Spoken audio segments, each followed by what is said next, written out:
Welcome to the ArmaniTalks show, episode 19. I'm your host, ArmaniTalks.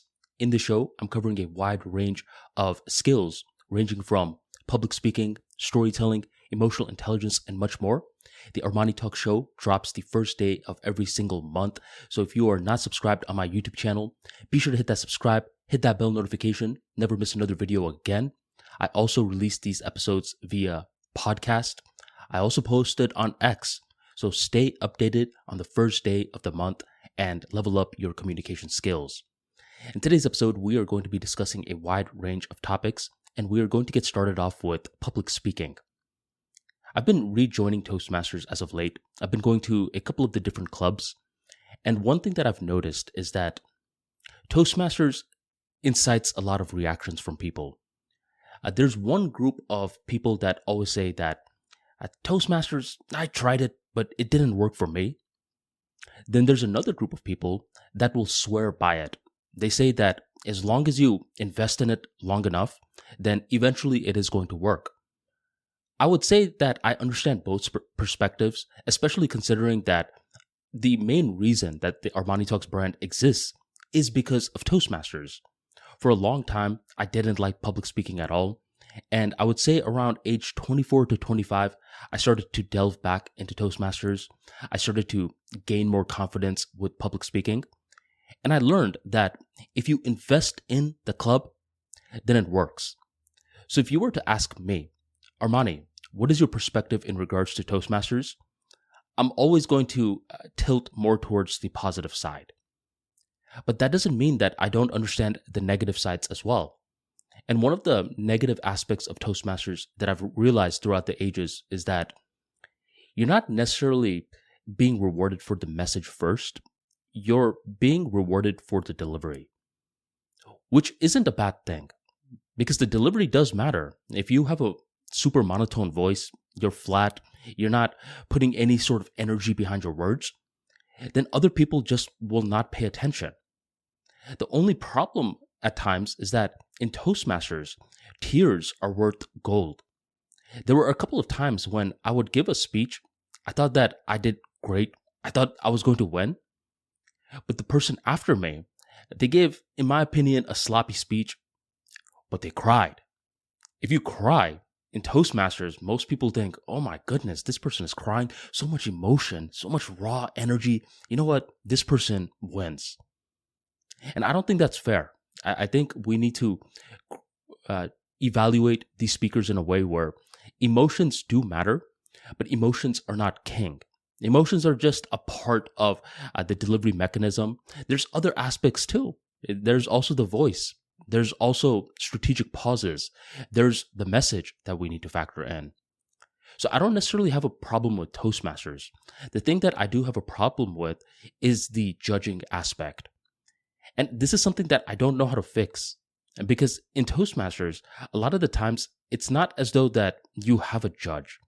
What happens is that it's a couple of members of the audience who eventually votes on the best speaker, the best table topics person, the best evaluator, etc. To this day, I think that if you are trying to improve your public speaking skills, start off with the Toastmasters because that's the only place that you can start off. I mean, what other place are you going to go to work on your public speaking skills? There's not that many. I mean, you could download the Meetup app and say that, well, I'm going to go there and I'm going to speak there. But that's not as smart of a strategy as joining a Toastmasters near you. If you're strategic, you'll join at least 2 to 3 clubs, if there are 2 to 3 clubs near you. And from there, just have the right attitude. Keep giving speeches, and you will get better over time. When you learn public speaking, you immediately overcome your social anxiety because if you can speak to 50 people, then five people become light work. The thing with people that are super nervous around people, especially in social dynamics, is that they think that there's a blob that is always chasing them. Whenever we're having social intelligence, you have to understand that it is born from an oxymoron. At one point, we think very little of ourselves because we think, oh my goodness, other people are going to judge us. Do you think if you're, let's say, the man of the hour, the celebrity, do you really care what other people think of you? Not really. You think, no, I am the man of the hour. I should be caring about my opinion, number one. What do I think of them? So, in one aspect of your life, you're over here worried about what other people think of you. But in the next aspect of your life, you think that other people are thinking about you. You think you're some sort of celebrity where everyone is going to forget about their own lives and everyone is just going to be looking at you. This is how social anxiety, it is born from an oxymoron. You want to understand that in order to stop living in this oxymoron, it's really about different strategies that you need to take. But the first strategy of them all is acknowledgement. If you get nervous around people, you need to admit to yourself, hey, I get nervous. And you will be shocked by how many people that you consider charismatic are nervous, especially in social interactions. Nikola Tesla, he's the guy that we don't hear about in history books. He was the competitor to Thomas Edison. When Thomas Edison was working on the DC voltage, Tesla was working on AC.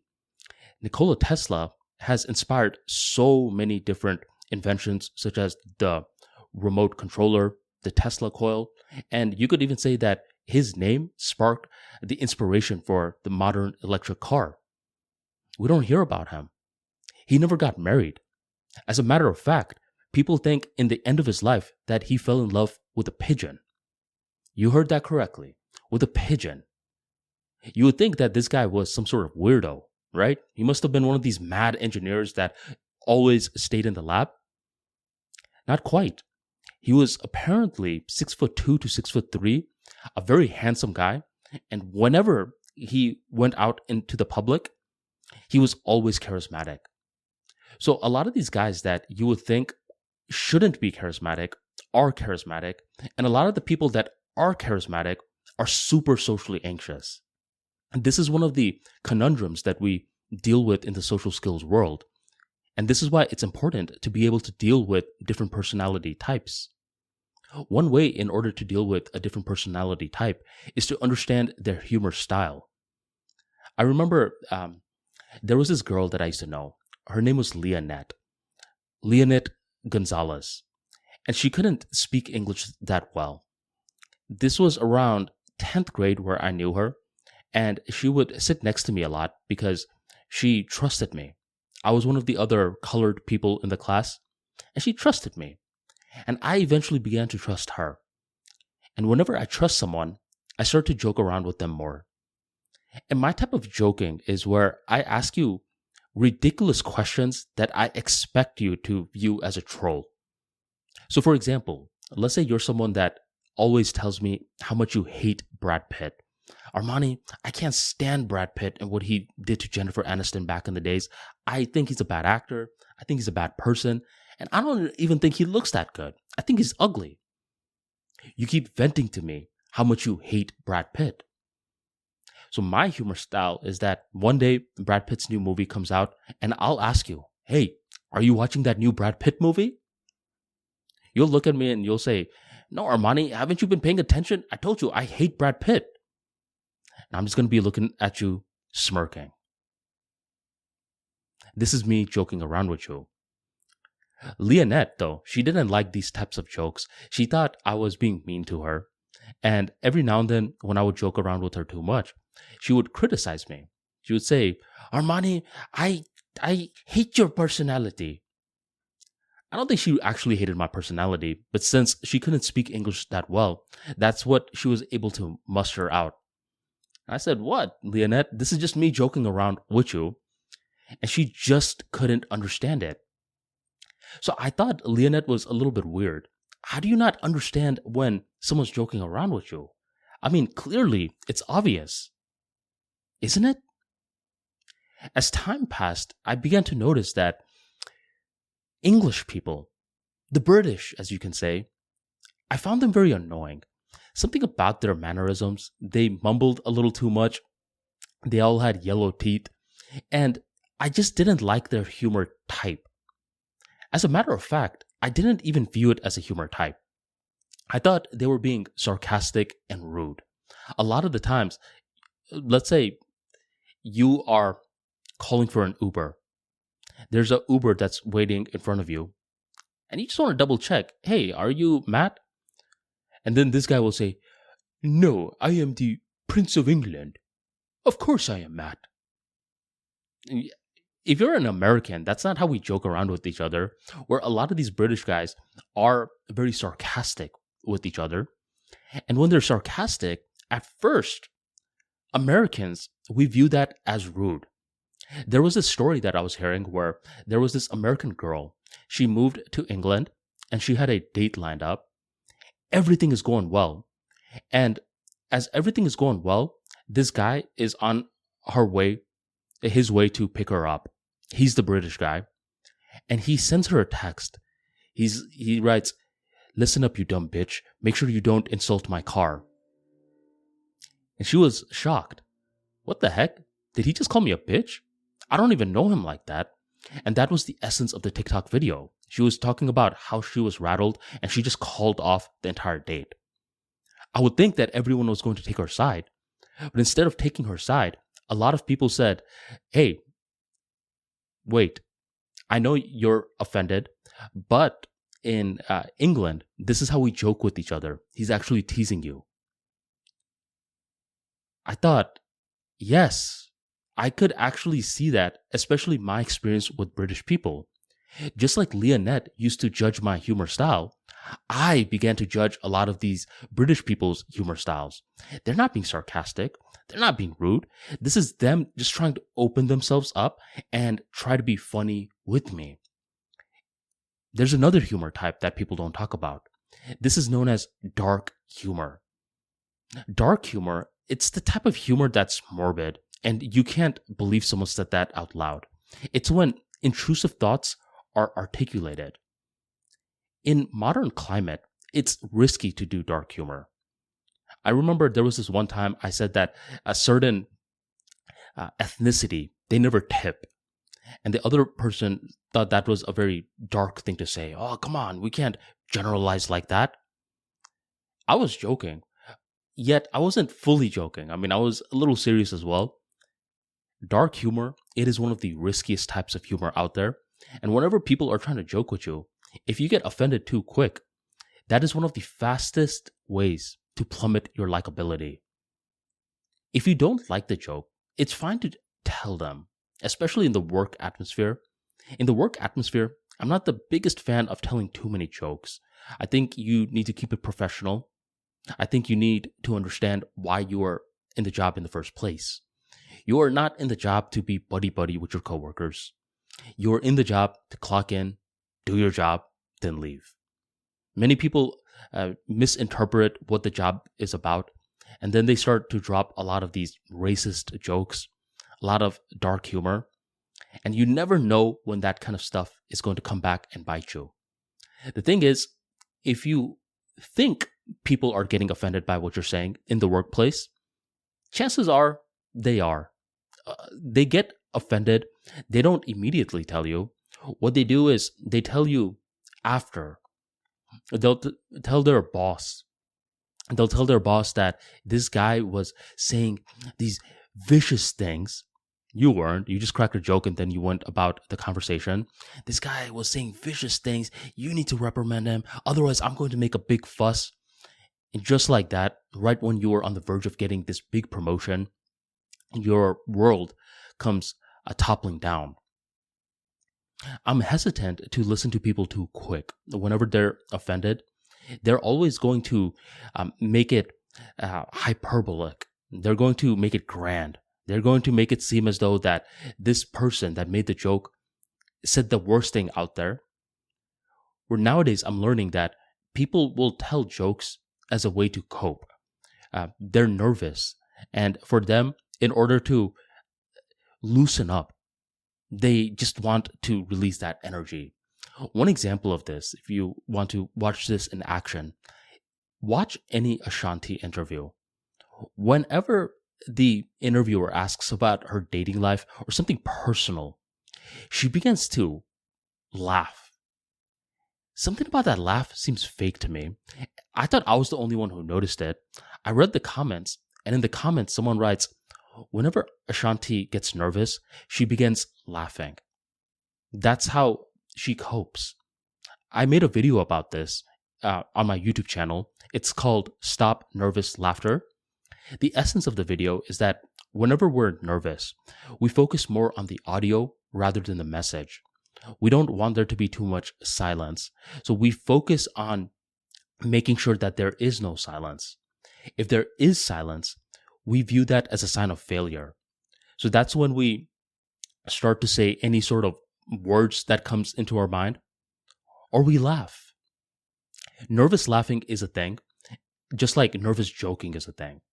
I think people are aware of nervous laughter, but they're not aware of nervous joking. Joking is something that's done sort of like a seasoning. You want to avoid being known as the guy who jokes around all the time, because when you're joking around all the time, you're eventually seen as a clown. How many people do we know that you can't have a serious conversation with them because they're always joking around? There's a time and place for everything. To understand when to spot the time and place, I think you need to understand a very simple charisma law that I bring up in my book, Charisma King, which is currently available on ArmaniTalks.com. Hit shop and grab your copy. The Charisma King, I talk about the formula to have this advancing personality where whenever people meet you, they feel more empowered after getting done talking with you. They don't feel like they need a Red Bull. Instead, when they speak with you, they're feeling good. And after you leave, it feels amazing. And what all these advancing personalities have in common is that their goal is to turn a formal interaction into an informal one. When you're first meeting someone, you're going to be very formal with them. Imagine how you speak to your best friend, your brother, maybe your sister. There's this looseness to you. You're not going to have this looseness when you first meet someone for a multitude of reasons. Obviously, you want to keep it professional. You don't know them like that, so you don't want to crack too many jokes. You have this stiffness to you. Many people stay in this stiff state and they never showcase their charisma. Your goal is to gradually turn it from formal to informal. And the way that you do that is obviously you tell some jokes, or at least try your shot at humor. You ask personal questions over time, and you listen. You keep showing your face. The more that you show your face, the more that people will naturally get more comfortable with you. And rather than you being the one that's turning the interaction from formal to informal, they're the ones doing it. That's what we want. All charismatic people have that in common. They want to avoid staying in that formal territory for too long, because when you're in that formal territory for too long, you're the exact opposite of charisma. You're the person that reminds others of work. No one wants to work whenever they're interacting with someone. They want it to be effortless. They want it to be smooth. Building your social skills, it's one of those things that we never fully learn. It's one of those things that we keep learning. And what I find fascinating is that we're somewhat taking a blast to the past. One of the entrepreneurs of our time who is becoming big is Mark Zuckerberg. And if you saw Mark Zuckerberg in the beginning of his career, he was this socially awkward guy. Didn't you wonder why he was so socially awkward? If you ever read the book Facebook Story, it explains why he was so stiff. The reason why was because his generation was raised on typing technology. So surprisingly, me and him, we have some stuff in common where he used to use AIM a lot.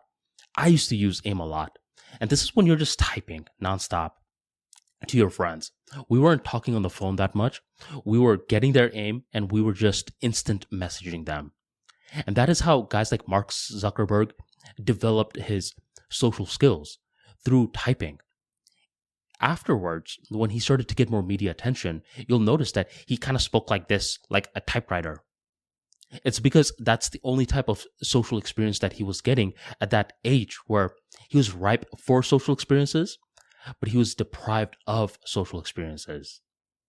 For our generation, what's happening is that a lot of these individuals nowadays, they're doing work from home. So when you're working from home, you're not necessarily interacting with people too much throughout the day. You may have some calls here or there, but you're not seeing people face to face. These jobs that are remote, they'll say, hey, one day out of the month, you actually have to come into the office. And when this person who doesn't have any social experience, and let's say they're single, so they're pretty much in the house all day until one of their friends asks them to hang out or if they have a date, which is rare. When this person finally goes into the office, they don't know what to do. It's because when you're not being social for long enough, there's this stiffness to you, sort of like there was the stiffness to Mark Zuckerberg, especially when he was getting all of this media attention. We're doing this blast to the past where instead of typing technology, we have a lot of ear technology or face technology, but not face-to-face technology, which means that we have Zoom, we have phone calls, we have emails, but we're not seeing people face-to-face. I believe it's smart to design your week in a way where you see someone face-to-face at least one time out of the week. And if you can't do one time out of the week, at least one time out of every 2 weeks. This rule is very similar to what I call the suit rule. I believe that you should buy 2 expensive suits, a black one and a blue one. You can't be going to Ross and buying these big suits and getting them tailored. You need to actually purchase high quality suits that you feel a little iffy about. Should I spend that much money? $1,500? No, that's a lot of money. You do it. And you don't want those suits to collect dust. Your goal is to go to at least one event in the year that requires you to wear that suit. And when you think like that, suddenly it makes you think a tad bit more grand, where it's not that grand, where wearing a suit is an impossible feat by any means. Yet it makes you think somewhat grand into a way where you say, okay, which event will require me to wear a suit? Okay, there are weddings, there's conferences, there could be job interviews. And these are 3 elements that you're thinking about now, where before the suit rule, where you wear a suit one time out of the year, you weren't even thinking of. My remix to the suit rule is one time out of the week or one time out of 2 weeks, have a face-to-face conversation with someone. If you're a social guy, you may think, Armani, what kind of rule is that? Anyone should be able to do something like that. Not quite. When the COVID lockdowns were happening, there were so many individuals that were saying, what's the difference between the lockdown and my day-to-day life? Because they didn't see a difference. They weren't leaving their house at all. And if you think about it, we don't necessarily have to leave the house. We could get most of our groceries delivered, food delivered. We could do the laundry in our house. We don't necessarily have to leave. This has to be a conscious effort. And if it's not a conscious effort, then it's going to be one of those things where you will regret it in the long run. Communicating face-to-face builds this charm to you. And people can tell, by the way, when you haven't had face-to-face communication in a while. This is why I recommend that you have some sort of compassion towards people that you deem to be rude. They may not actually be rude. They may be nervous. And 2 groups of people that fall in this, number 1, they have remote jobs. And number 2, they're empty nesters, where their kids moved out to college or to get a job. The first group is the group we just discussed. People that have remote jobs, they're not seeing people throughout the day. So when they actually do meet someone, let's say at a group event, they may come off as a tad bit rude. They may come off as short. They're hard to make laugh. They're not rude though. They're just these people that are awkward. Empty nesters. This is the group that we need to talk about. An empty nester is a group of parents where their kids have moved out. And when their kids move out, they feel lonely. Sure, they have uncles and aunties to hang out with, yet they have these big houses. And in these big houses, they don't have their kids running around causing a ruckus anymore. All they have is to talk to each other. The husband and the wife, they're talking to each other. They're feeling bored. And eventually, when they do see kids, they may be a tad bit awkward as well.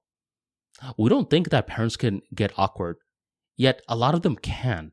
They get nervous just like kids do, and they have more anxiety than you can imagine because they have more pressure. They're being looked at from different angles, where kids were mainly being looked down at from our parents, or parents, they're being looked at to the side by their spouse, looked up to by their kids, looked to the side by their family. And if their parents are alive, they're being looked at from a different angle. So parents, a lot of them are nervous. So you want to avoid lashing out too much. It was actually said that this generation, they have the lowest tolerance for disrespect. If you talk to them sideways in any sort of way, they will lash out. Where in my generation, I recall we didn't do that.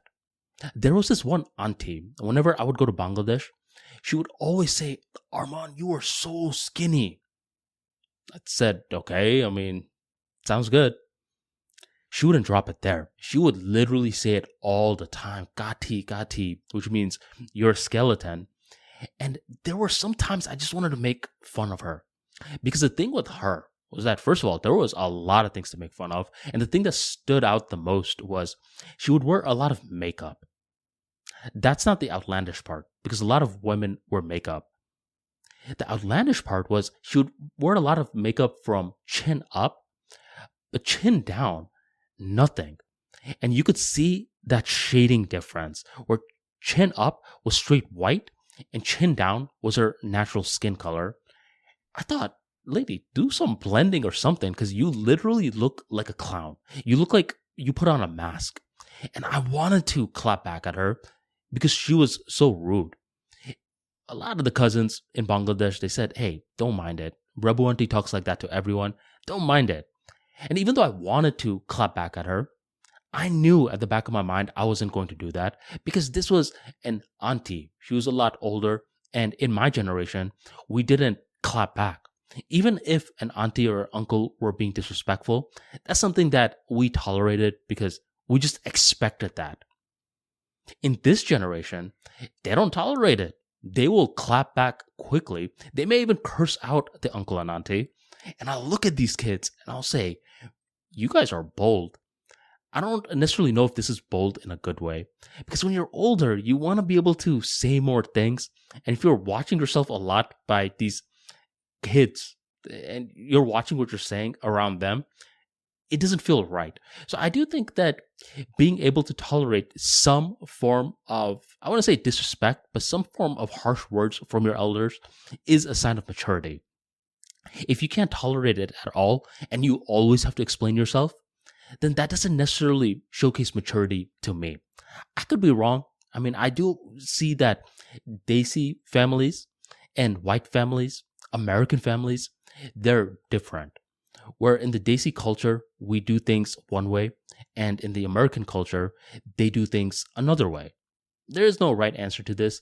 It's just, we don't always want to clap back. When you are that guy that is always clapping back, you will feel like there's this big weight on your shoulders. When you are someone that can let things roll off your shoulders quickly, then that shows thick skin. Thick skin is not about how long you can hold on to things. It's about how fast you can let go. Being able to let go of things is a sign of emotional intelligence, and that's one of the core soft skills that the ArmaniTalks brand covers. Emotional intelligence is built from self-awareness. The more aware that you are about who you are, why you're doing what you're doing, where you are headed, the less that random comments from strangers or even from people that you know will affect you. You will hear the comments, you will absorb it, you will see what is useful and what is junk, and then you will go about your business. The emotionally unintelligent thing to do is to let comments ruin your day. As you're trying to work, you keep thinking about the comments someone made to you, and you're thinking, "Well, I should have said this or that or that." And the next time you see this person, you're just planning your comeback against them. where this person has forgotten all about it. You have your time wasted. This person has no clue why you're angry. And boom, a lot of emotionally unintelligent decisions have been made. To be emotionally intelligent, you want to build self-awareness. And to build self-awareness, it's done via pain. It's done via experience. It's done via doing. There's this poor interpretation that we get of introspection. Whenever we hear certain words, it creates images in our mind. For example, whenever we think of listening, we think of ears first. I don't think that's listening. When you're listening, you want to picture all of a human, right? Because you don't just want to listen with your ears. You want to listen with your eyes. You want to listen with your nose. How do you listen with your nose? Let's say a person smells normal for the most part, but right before a high pressure event, let's say they have to give a speech, they always smell like cigarettes. You're not hearing anything, you're not seeing anything, but you're smelling something. And this is you processing information to get an insight. And the insight is that this person, they smoke cigarettes whenever they're nervous. They didn't directly tell you that, but since you have a expanded view of what it means to listen, you understood it anyways. So whenever we think of listening, we think of ears. That's not correct. And whenever we think of introspecting, we think of a guy that's just sitting down, probably touching his chin like this and thinking. And that's not right. The best introspection is done when you are moving.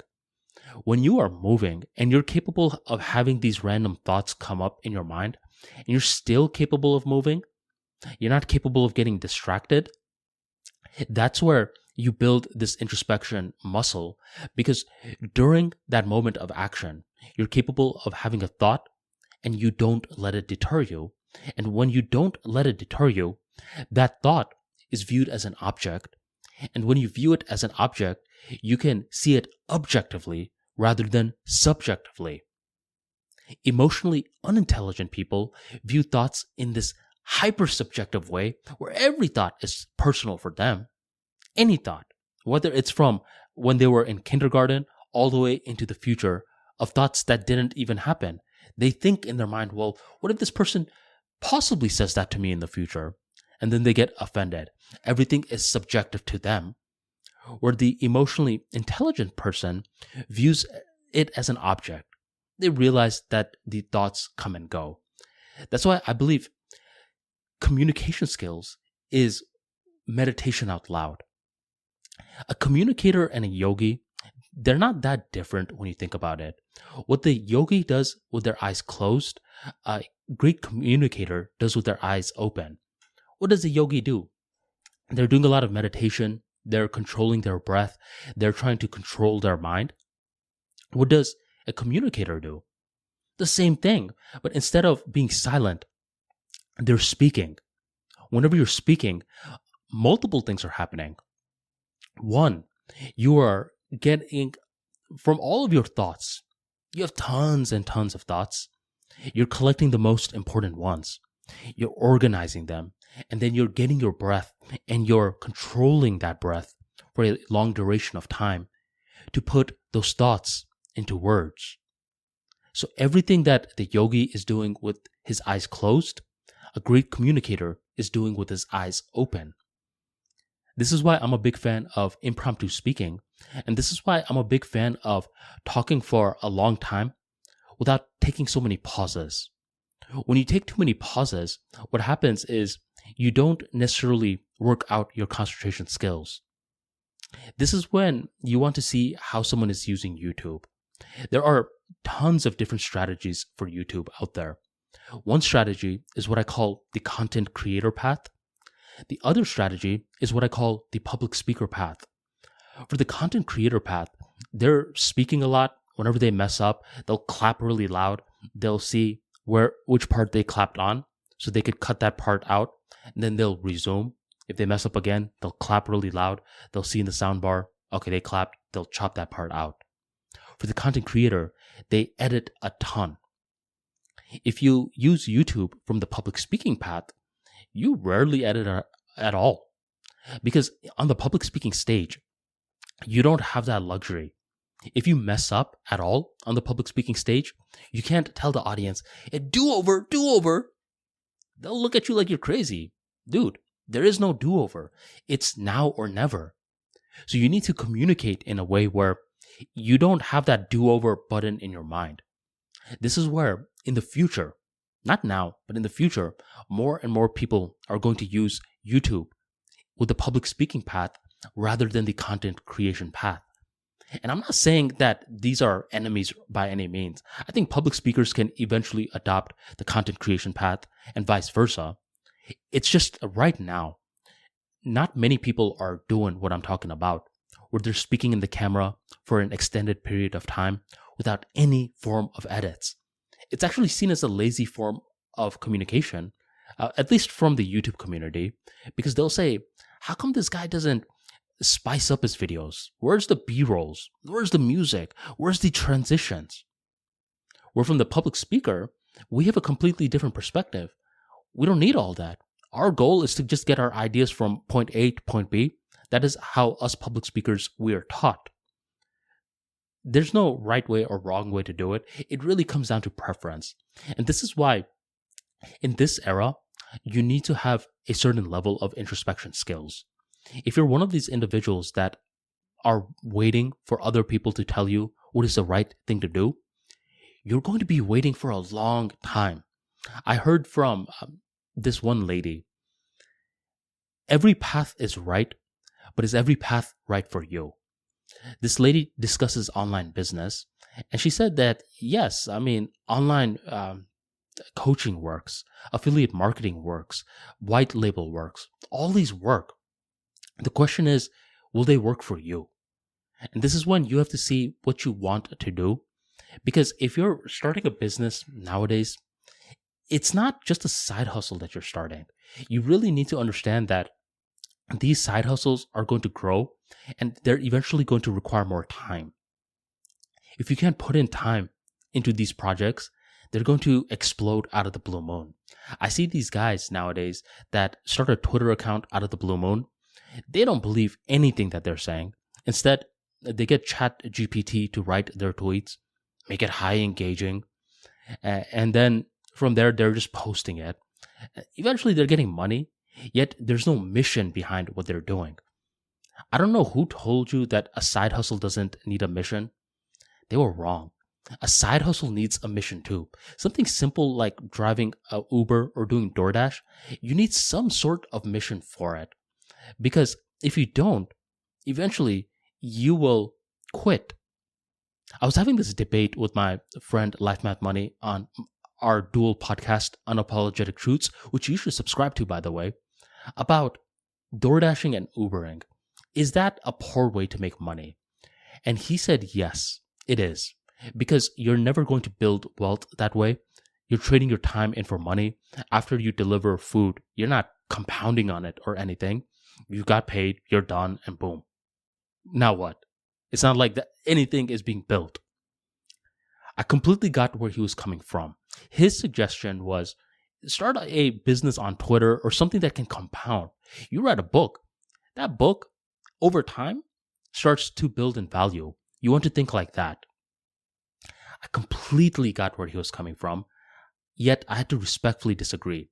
I think if let's say you work a full-time job and you're making a decent amount of money, I don't necessarily know if starting a side hustle with online business is smart because you need to give yourself a lot of education. If you're doing a lot of education in your full-time job so you can move up, I don't necessarily know if you can dedicate that much time to educating yourself further outside of work. Where Uber and DoorDash, in situations like this, it's what I call mindless activities. You're driving, you're picking up food, you're delivering food. So it's not as though you don't necessarily have to view it from the lens of, hey, it's not compounding. You could just view it from the lens of, it's putting in money in my bank account, and that's all I care about for right now. I had to respectfully disagree. I do think doing Uber or Uber Eats, I don't really know about Uber because I see a lot of scary videos of people getting kidnapped on that. Uber Eats or DoorDash, I think that's a fine way to make money. those types of jobs too, you can't just do it without a mission. You may not need the mission in the beginning state, but over time, you definitely do. Eventually, one day you're going to ask yourself, why am I doing this? That's when you start to go down the rabbit hole of building a mission. I'm doing this because I need money. But why do I need money? I already have money coming in from my job. I mean, why am I spending my weekends doing this? So I have more money. Why do I need more money? And now you're starting to reach this sort of mission, So I could start having side money to do other activities. I mean, dude, you don't do anything besides work. What about you get resourceful? How about this? Instead of spending a single a penny from your paychecks from your actual job, how about you only spend the money that you get from doing Uber Eats and DoorDash? And suddenly you're getting more ideas. You don't necessarily know where the ideas are taking you. If you just keep answering the questions, though, eventually you will be led to a mission. And the mission is something that it could be personal to you. You don't have to say it out loud. I recall one time there was this guy that read my book, Level Up Mentality, A Guide to Re-Engineer Your Mindset for Confidence. The book is currently available on Amazon, Audible, and Gumroad. He DMs me and he says, Armani, what is your life purpose? I thought, who the hell are you? And why am I going to tell you my life purpose for? I don't know you like that. It's an intimate question. When you ask people intimate questions in a public setting, they're not fond of it, especially when they're private individuals. I consider myself a private individual. So this guy, even asking me something like that via DM, I didn't like answering that question. A lot of the situations where you have the mission, you want to keep it to yourself. You don't want to be telling everyone, unless it's a part of your business. For example, the mission for the ArmaniTalks business is to help engineers and entrepreneurs communicate better. That's the essence. I could get more detailed if I need to. What type of engineers? What type of entrepreneurs? Awkward engineers, introverted entrepreneurs. What type of communication skills? 6 core soft skills: public speaking, storytelling, emotional intelligence, creativity, level of mentality, etc. The couple of the core soft skills. How are you going to help them improve their communication? Through the creation of educational and entertaining short stories. I could get as specific as you want me to. I could do that because ArmaniTalks is a public business. Other people are consuming it. They're seeing it. But what drives Armani, the person? That's something that I believe it's best when it's kept private. When you're over here telling everyone about what drives you, and let's say there are tweaks that are made in the future, they'll say, what? I mean, you said one answer back in the days. What's this new answer you're giving? It's not a new answer from your lens because you're experiencing it. From their lens, it seems like something new. And you're having a conversation that you don't really need to be having. With communication skills, it's not just about explaining yourself. It's also about knowing who not to explain yourself to. Because everyone is going to have an opinion. And whenever people have opinions, you can't just say, well, let me just explain myself to everyone, because it's going to be a waste of time. One example of this was with Steve Jobs. I was talking to my brother recently, and I asked him, what do you know Steve Jobs for? He said, for Apple. I said, okay, do you know him for anything else? He said, not really. I responded, did you know that he was the CEO of Pixar? He actually became a billionaire through Pixar, not Apple. And my brother was shocked. He couldn't believe it. Wait, how did I never know this? I always knew him as the guy who did Apple. And when Steve Jobs did Apple, it was a gift and a curse. The gift was, I don't know if you know this, but he actually got fired from his own company. When he got fired, he ended up getting a lot of money. That was the gift. He got a lot of money. The curse was he was known as this icon for technology. So people only expected him to do technology-related work. By the time that he bought Apple from George Lucas's ownership, when he bought Pixar, I don't know if I said Apple, when he bought Pixar, he was viewing that as a computer company. He wanted to take what he did with Apple and make it into the same thing for Pixar. It was going to be a technology company that could create animations. There was another guy. His name was John Lasseter. John Lasseter kept telling Steve, "No, Steve, we are not a technology company. We are a storytelling company. These computers, they're not the essence of what we do. These computers, they are simply glorified pencils." John Lasseter was the engine. He was this guy who had the mission, and he kept hammering it home to Steve Jobs until one day Steve Jobs just understood.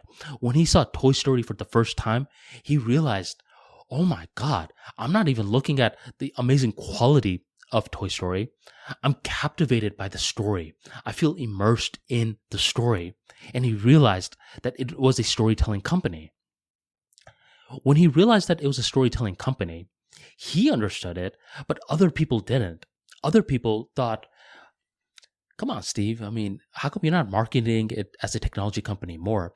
And people kept asking him that because that's what Steve Jobs was known for. He was known as the tech guy. And suddenly, he's over here building a media company. It made no sense. Steve understood that he can't explain himself to everyone. If he is, what's going to happen? He's never going to be able to do his mission. So he learned the art of not explaining himself or just giving the basic essentials. You should watch this interview that Steve Jobs, Charlie Rose, and John Lasseter did together, and you will see that there are plenty of occasions where Steve can say more, but he's choosing not to. Charlie Rose is very ignorant on the field. With all due respect to him, he's very ignorant on what Steve is trying to do back then. And Steve understands this. So he's saying, you know what, I'm not going to give you too much information. I'll just give you the basic stuff that you need to know. Other than that, think whatever you want.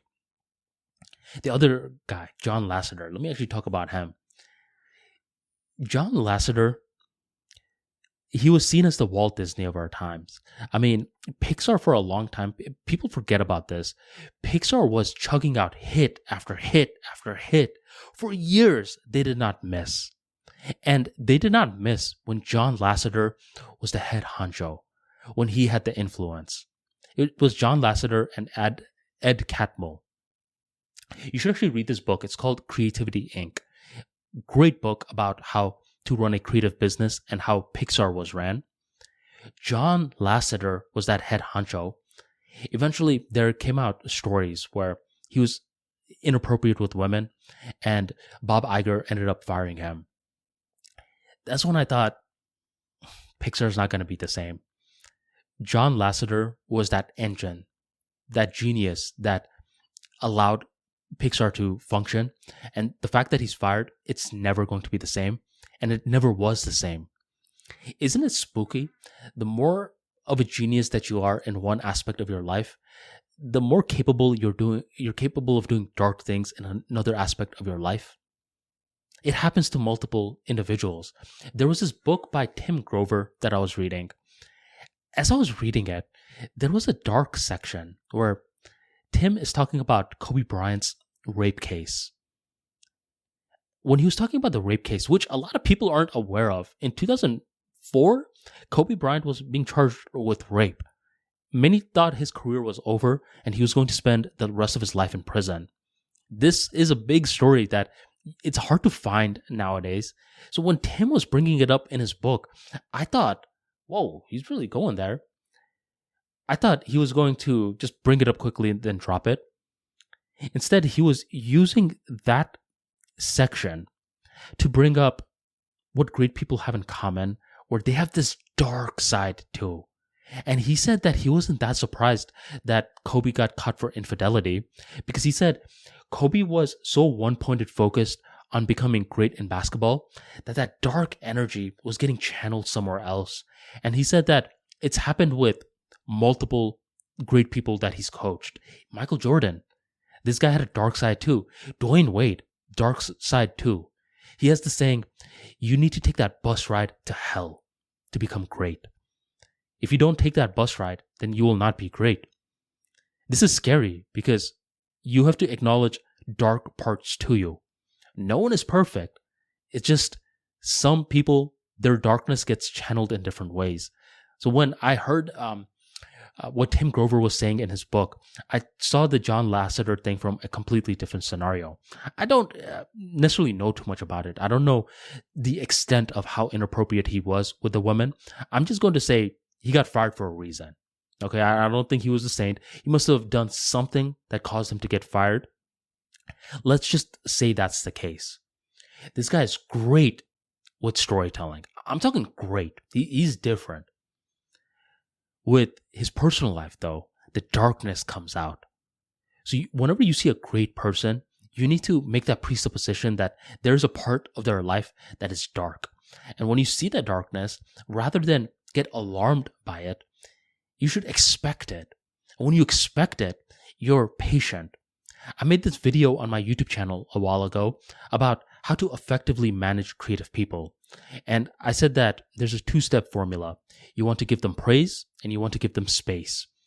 The thing with creative people is that when they're working, they really like acknowledgement for their work. So you want to get laser targeted on what they did correctly. Then you give them space. You never want to micromanage a creative person. The thing with the creative person is that they are great. They have this track record of constantly bringing you in great referrals, great book covers, great projects, etc.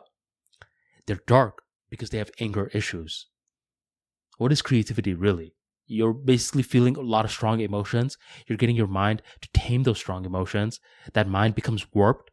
It gets to think in completely different ways. That's creativity, when the mind thinks in completely different ways. How did it think in completely different ways? From the strong emotions. The strong emotions don't go away. So the more creative someone is, the more likely that they have anger issues. You got to deal with that. When you can make that presupposition that creative people, these are going to be some dark individuals, you will carry yourself like a winner.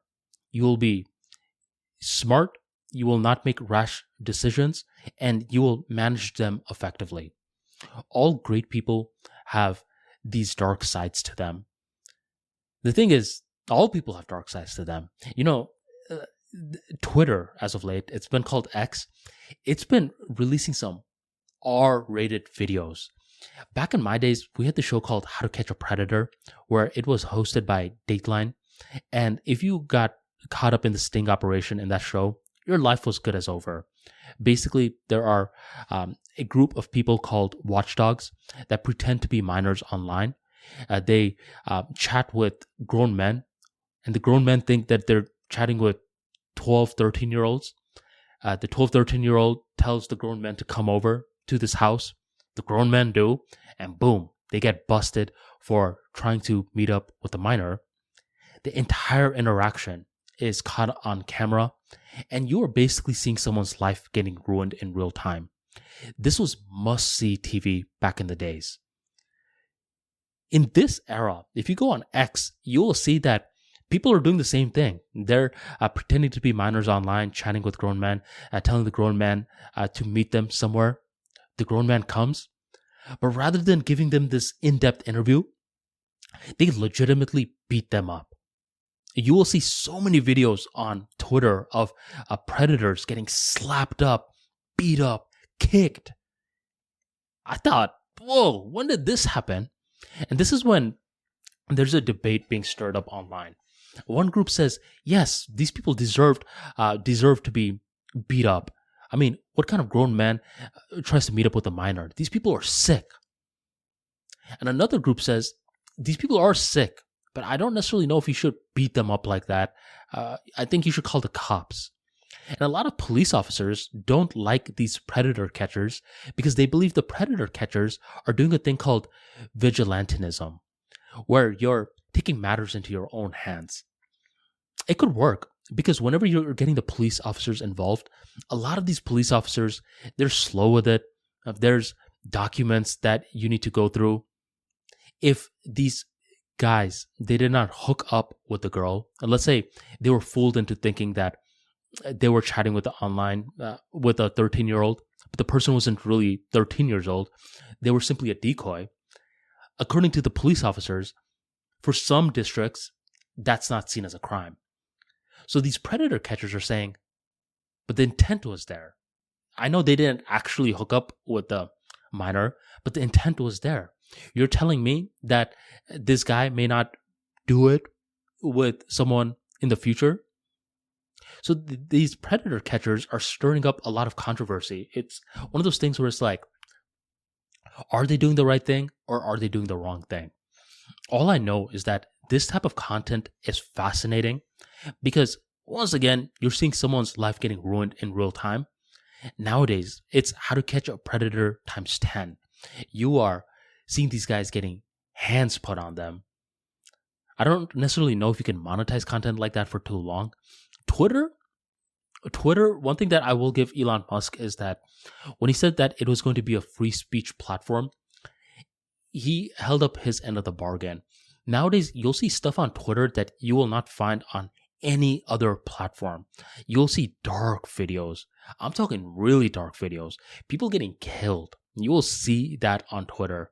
So I'm actually curious what the future of Twitter is. It's very political and it has very dark content nowadays. I do want to end with one final topic. The final topic is police officers. Since these predator catchers have been going viral, a lot of people have been dissing police officers as of late. What's up with these guys? I mean, these guys have one job, stop crime, and they're being so lackadaisical. What's up with them? And I moved to this new place recently. There's so many police officers. I recently just got pulled over. Apparently, I didn't stop at a stop sign. This cop pulled me over. Luckily, he let me go with a warning. Despite letting me go with a warning, I was annoyed that there were so many different police officers.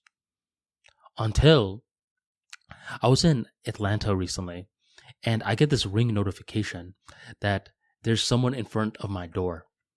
It was 11:45 p.m. I wasn't expecting a guest.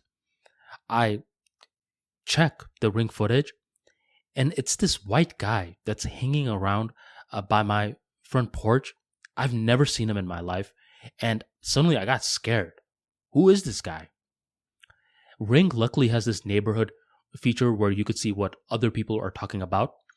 And someone else made a post, hey, has anyone seen this guy? This guy was just on our porch. I saw that the same guy that was on this guy's porch was the same guy on my porch. I said, yes, this guy was on my porch. Someone else wrote, he was on my porch too. So what happened was the guy who made that post on the neighborhood section, he called the cops. And the cops showed up in 3 minutes. And that's when I felt grateful. Yes, it's annoying that there are so many cops in this area. Whenever you're driving, if you make a small mistake, you're going to get pulled over. It's good though, because in that time of crisis, when we had no clue who this guy was, a cop was right around the corner. So we felt good. I'm very hesitant to insult cops because whenever we're terrified of something, we're going to call the cops. You may have guns in your house. You may have the best security system out there.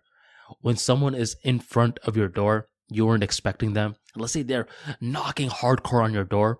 The only thing that is separating them from you is this small piece of wood, that door. That's when you want the cops to be nearby. So after I saw that whole situation of that stranger in front of my Ring camera, and after I heard that the cop came by, he patrolled the area, and I think he found that guy. I think the guy was actually looking for a lost package. After that entire situation ended, I thought I would rather have the cops nearby because I live in a place where there are a lot of houses. A lot of people have Ring systems. Where before I lived in an apartment area where, you didn't necessarily need that many cops. In here, since it's more residential, you do need cops. I would rather have that versus me calling the cops and they'll be like, it'll be 25 minutes. That's just a lesson that I learned. So with everything comes the good and the bad. And one day you will be forced to see which one is more important, the good or the bad. If you enjoyed today's talk and you like these long-form episodes that cover a wide range of topics from public speaking, storytelling, emotional intelligence, and much more, you definitely want to subscribe to the ArmaniTalks free daily newsletter. Within this newsletter, I give you a daily short story on how to improve your communication skills, whether it's for business reasons, social reasons, professional reasons, and much more. Join the tribe by going on armanitalks.com/newsletter. Enter your email and you will be delivered a new newsletter every single day at 7 p.m. EST. I want to say thank you very much for joining me for the hour, and I will catch you on the first day of next month. Thank you, and I'll catch you another time.